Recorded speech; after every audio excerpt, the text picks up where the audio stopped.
Congratulations, Hugh Jackman. My goodness. And I say this every time I talk to you. Is there nothing you can't do? Many things. But yeah, it helps when someone can package up something I can do. And I really love doing this film, you know, and the fact I got this part in, I think, a really important drama. I mean, it's a thriller, it's suspenseful, keeps you on the edge of your seat, but I think it really has something to say, and it keeps you thinking and makes you question yourself as a parent, question yourself, what would I do in this situation? You know, I think there's something for everyone in this. Yeah, I mean, I honestly don't know how you did it. You come off Les Mis, which was like a draining role.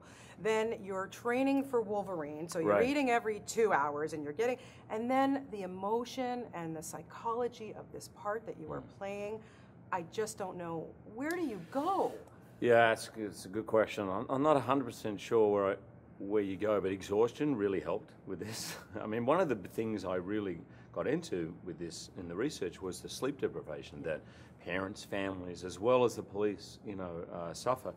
But as an actor, I'm drawn to a role like this like a bee to honey, because this is the kind of extremity, this is the kind of human experience that is cathartic to watch, that is important to portray, that is an actor the kind of challenge you dream of. I have to ask you, because I think the last time we spoke, you told me Les Mis was probably about the first film that you said that your kids weren't on set with you. And this one, I would really hope that they were there for you every day after cut, and you give them hugs. No, they weren't, which made it difficult. We were shooting in Atlanta, and they were, you know, at school. So it was tough, although I was flying home, trust me, I was holding them tighter than ever before every weekend. And it was a really bizarre time because Les Mis was getting attention at award ceremonies. So a lot of weekends I was flying off and in a penguin suit on a red carpet with a champagne, and just yesterday had been, you know, as you see in the movie, in pretty extreme situations. So it was very schizophrenic kind of few months. Yeah, I was saying, you know, you're such a good guy, and it was extremely hard for me to watch you in this role, especially the stuff with Paul Dano. Yeah. How did you get through those scenes?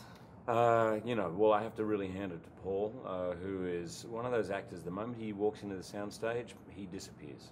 And, you know, he gave a role which could have been sort of bland, made it so complex and interesting and fascinating. You were constantly, the audience, like Keller, my character, were constantly trying to search into his eyes for an answer, and there was glimmers, and then it was very mercurial, and I thought he was fantastic. And then Denis, I remember he just pushed me and pushed me and pushed me, and I remember one point I was like, I've given everything, and I think that was it. I remember thinking, that's it.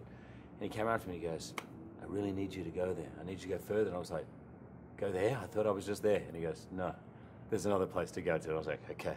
So, you know, and that's sort of what you wish for in a director. Yeah, I want to ask you about Denis, because, you know, great Canadian director. Oh. My God, he's wonderful. But why was he the perfect guy to direct this film? Well, this film is, in one sense, a great thriller, a suspenseful, edge-of-your-seat thriller. You never know what's going to happen next. You're totally invested in that hunt and for whoever's got these kids, and you're involved. But he's elevated it.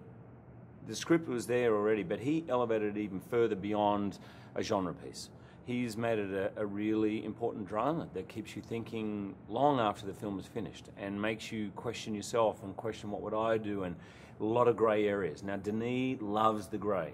He likes those parts where characters are somewhere between good and bad. He likes that complexity, and he was a perfect person for this. Yeah, you know, you were saying earlier, it is a film that really makes you think, and especially as a parent, and I don't want to go into details, but I did have that moment where my oldest son, who's now 21, but when he was 4 years old, went missing for 2 hours at a resort. I thought, you know, and Maria Bello had said to me just now, we talked and said, God forbid that should ever happen to my kid. I would rather want to know that he's dead than being gone missing. Hugh, honestly, as a human being and a dad, I don't know how you got through this one. No, it was tough. But, you know, one of the things in the research that got me through it and pushed me further was doing the research of families that have gone through it with relatively happy endings and devastating endings. And there is a responsibility, I think, as an actor and as storytellers, to tell that story from your heart and truthfully, with respect to those people, that there are real people going through it right now. Of course, it's in the news. We've just seen this whole situation come up. It's going on, and so it was important for all of us to really tackle it and give it the respect it deserved. And it was tough, but I'm proud that we've gone through it. Yeah. How'd you like working with Jake Gyllenhaal? I love Jake. I love him as a person. We have maintained a great friendship and we hang out.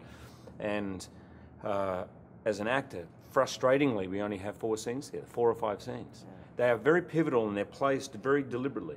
We're like two characters who are wanting the same end, and we travel separate paths. But when we cross over, they're my favorite parts of the film to shoot. And I loved working with him. It was just like a great tennis match from beginning to end. Yeah, he's a good guy. He is great, and he's a great actor. And I can tell you from what I read in the script, he really brought a lot more to that than was on the page. Yeah, you have a lot on the docket, of course, and you just finished shooting in Montreal, right. the X-Men gang yep. again. And how cool was that, bringing like the young and the veteran X-Men all together? It was so cool. I mean, the moment I heard the idea, I was like, I'm in. But to actually be there, it was like 2 great films in one. One was like this great reunion, and then it was like stepping into this incredible ensemble with this group of actors who, by the way, are very, very tight. And brilliant actors, and some of the hottest actors around right now. And when we were at Comic-Con, and I sat in the middle of that panel, and I looked at actors left and right, I was like, this is perhaps one of the greatest kind of ensembles I've ever seen.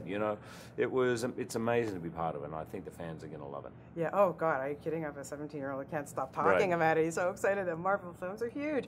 Okay, so going back to Broadway, what's your plans there? Are we going to see this P.T. Barnum thing come to life? Well, that's a movie. Oh, okay. Yeah. So that's happening. Which is definitely in development, and there is Houdini as a Broadway musical, which we're about to have our 3rd workshop of. So that's sort of hotting up too. So, yeah. When do you get time to sleep? Yeah, I'm doing that now till Christmas. I'm taking time off, babe. Deb, I really am. I want to look back at your extraordinary career, Hugh, because man, you don't stop. And I just want you to look back and say, what was the role that changed my life forever? That's a good question. I think there's the one that would stand out for me would be the first film I did, shot here in Toronto, which was X-Men. Did I think at the time it was going to be that? No, I knew it was a big Hollywood movie and it was my first movie, and that was great. But no one knew the success it would have. And 14 years later, I'm still playing that. In many ways, that was a huge game changer. And Les Mis, I think, has done a lot to change people's perceptions, I think, of me as an actor, and just allowing me to do something different, Well, and on stage, I would say The Boy from Oz. Oh, well, don't get me started on my buddy Peter Allen. I still have the picture of me and him when I got to interview him. And oh God, you were so spectacular in that front row. You were spitting on me, and I enjoyed every minute. Sorry. No, are you kidding? Enjoyed every minute. It was sweat, really. Congratulations! Such an extraordinary performance, and always love talking to you, Hugh. Thank you so much. You too, man.